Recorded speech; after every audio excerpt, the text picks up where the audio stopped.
Puasa itu umroh yang pahalanya besar, tetapi cobaannya besar. Cobaannya besar.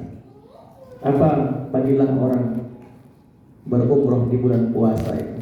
Pahalanya sama dengan orang pergi haji. Nah, jadi bersyukurlah dia diberi kesempatan atas doanya sampean semua, diberi kesempatan Allah untuk berumroh di bulan Ramadan. Itu orang-orangnya saja tidak mampu. Ulun biasanya setiap tahun ini akan libur.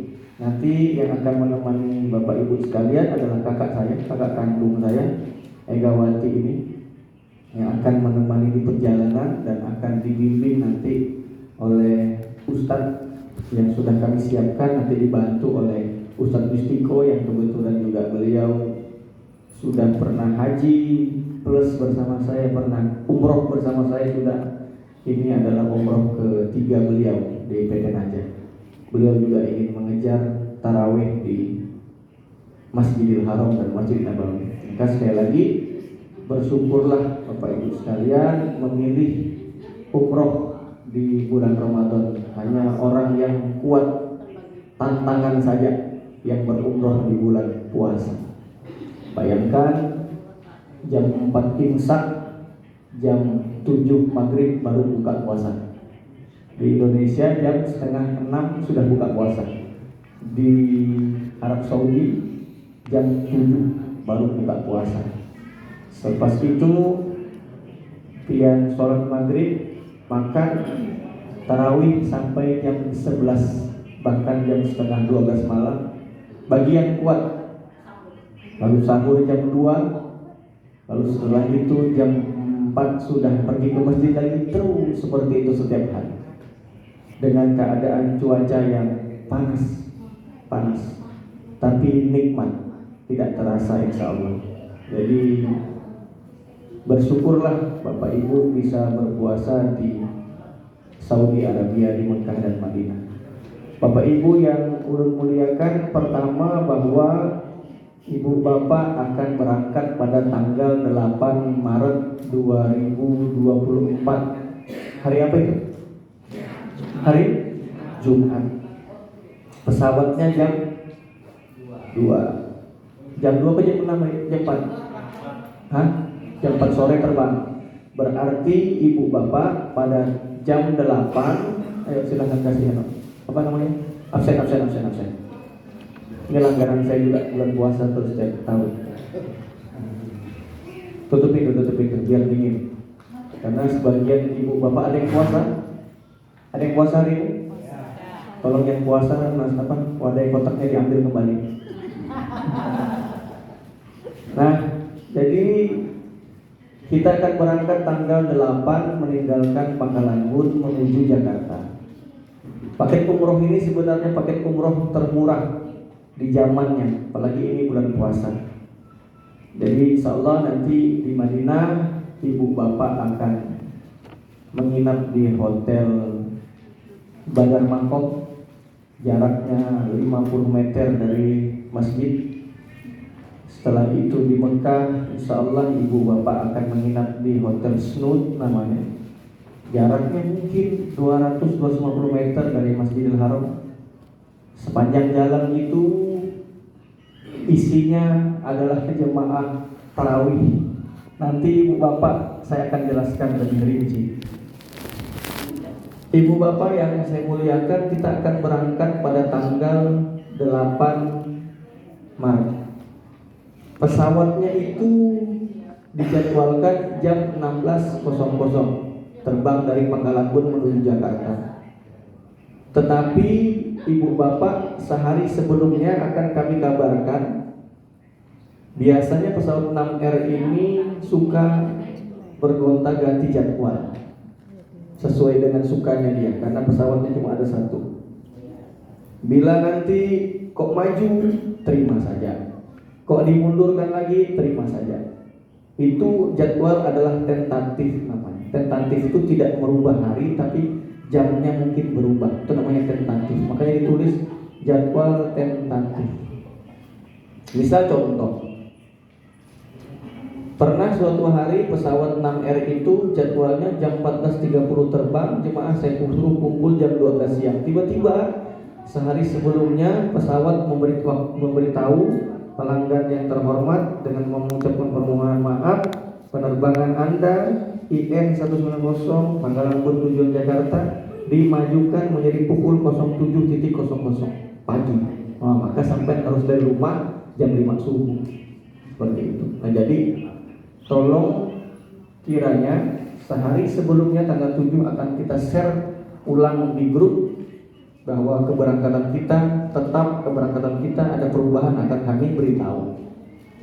2 jam sebelum itu sudah harus berada di bandara karena kami harus menerima koper Bapak Ibu, harus menyusunnya, harus check-in barangnya. Bapak Ibu tidak usah menanyakan mana tiketnya, santai saja, tunggu saja. Bapak Ibu antar saja dengan keluarga semua di sana, bebas. Aku nggak pegang ini nih, satu di situ. Jadi tidak ada pelepasan di sini, tidak usah kumpul di tempat ini atau di tempat ulun, dari rumah berangkat masing-masing saja. Tidak usah ada pelepasan baca doa di sini. Ibu bapak silahkan lepas dari rumah lalu menuju ke bandara Iskandar masing-masing. Silahkan yang mengantarkan berapa saja, itu tidak ada batasannya. Mau satu orang yang berangkat mobilnya 9, silahkan. Mau yang ngantar orang 20, 50, silahkan, gak ada masalah. Dipersilahkan sesukanya. Sampai di bandara, kami semua petugas ini akan mengumpulkan barang, akan mengambil barang piar, akan kami simpan, akan kami check-in-kan. Bapak Ibu tidak usah mengurusi barang tersebut. Bapak Ibu cukup di seberang tempat penunggu, di seberang daripada keberangkatan itu. Pak Ibu silahkan pura-pura nangis dulu dengan keluarganya, foto-foto dulu, silahkan saja, tidak ada masalah.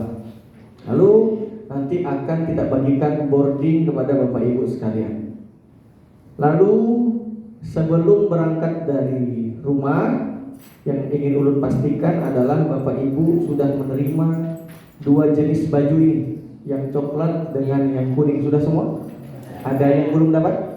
Yang belum dapat segera ke kantor hari ini untuk minta baju ini. Dari rumah pakaian komplit semua seperti ini. Pakai sal dipakai, kerudungnya silahkan warna apa saja yang pantas, bajunya dipakai supaya bagus fotonya. Bapak-bapak pun demikian. Bapak-bapak yang belum menerima kopiah seperti ini, dipersilahkan ke kantor ambil jatah kopiahnya, biar sama seperti yang di sebelah kanan tersebut. Harap dari rumah koper sudah dikasih KTP seperti itu. Coba fotokopi KTP itu, masukkan di belakang ini. Nah, dimasukkan di belakang ini. Terus beri nomor handphone, kan ada lebih putih itu, kasih nomor handphone di sini. Nomor handphone Bapak Ibu sekalian. Termasuk juga yang kecil ini. Nah, seperti ini. Lalu setelah itu Bapak Ibu beri label. Label sudah punya semua kan ya, Bapak Ibu semua. Labelnya itu dilepas stikernya, tempel, tulis nama Bapak Ibu sekalian di sini. Nah, ini nama Muhammad Rahman, lipat di sini, lipat di sini. Silakan Bapak Ibu beri tanda bebas di tas ini. Mau sampean kasih tanda ikatan apa saja, misalnya mau sampean ikat apa saja untuk mengenali bahwa koper Bapak Ibu sekalian sudah ada.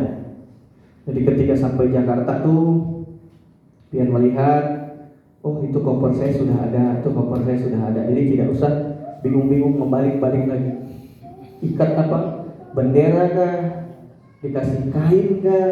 Dikasih apa saja? Serbet buruk kah di sini, itu terserah saja. Potong-potong. Yang penting itu pian ingat dengan tanda tersebut. Koper ini diisi seluruh perlengkapan ihram. Apa saja jelaskan perlengkapan ihram yang diisi? 1, Laki-laki sudah terima semua ini? Ihramnya sudah? Nah, sudah ihram, masukkan ke sini. Laki-laki. Sabuk masing-masing. Jenengan kalau mau nyari begini nih, saya gak promosi toko, itu ada juga jual di toko. 50.000 rupiah kalau nggak salah saya harganya ini ya. Nah, saya kurang paham lah. Pokoknya jenengan cari. Kalau sabuknya sabuk biasa Pak Jenengan, silahkan. Boleh, tapi untuk lebih gantengnya pakai yang seperti ini. Oh gitu. Biar kelihatan seperti apa jawara Betawi. Bapak-bapak seperti itu, ibu-ibu perlengkapan ihramnya dibawa semua. Ini ihramnya biar masukkan ke sini. Ada baju lapis seperti yang ini. Seperti yang ini, sampean misalnya pakai yang seperti ini, luarnya tetap dipakai yang ini agar seragam sama semua. Tapi bawahnya tidak dipakai. Ini kan atas bawahnya. Atasnya dipakai, nanti bedalamannya seperti ini. Makanya tetap bawa baju putih. Bagus pakai celana sebenarnya supaya mempermudah gerak jalannya. Kalau pian pakai gamis ini agak kesusahan berjalannya seperti itu. Nah, ini dimasukkan ke dalam tas kecil. Apa saja lagi yang dimasukkan tas kecil untuk ibu-ibu? Kaos kaki. Sudah beli kaos kaki belum? Nah, beli kaki. Kaos kaki itu beli yang isi, yang kepalanya yang berbelah, depan sini yang belah, bukan dari atas sini. Jadi depannya yang belah supaya waktu wudu tinggal naik ke atas. Karena saat berihram itu tidak boleh kelihatan kaki. Jadi cari yang belah di kepalanya itu. Sudah punya? Belum. Kalau yang belum, ada yang jualan? Ada. Sudah. Itu cari yang seperti itu. Sampai sudah punya sarung tangan yang lubang di sini belum? Nanti saya jelaskan kegunaannya. Nah, nanti beli. Kalau punya suaminya di rumah bekas membalik-balik kayu itu, tinggal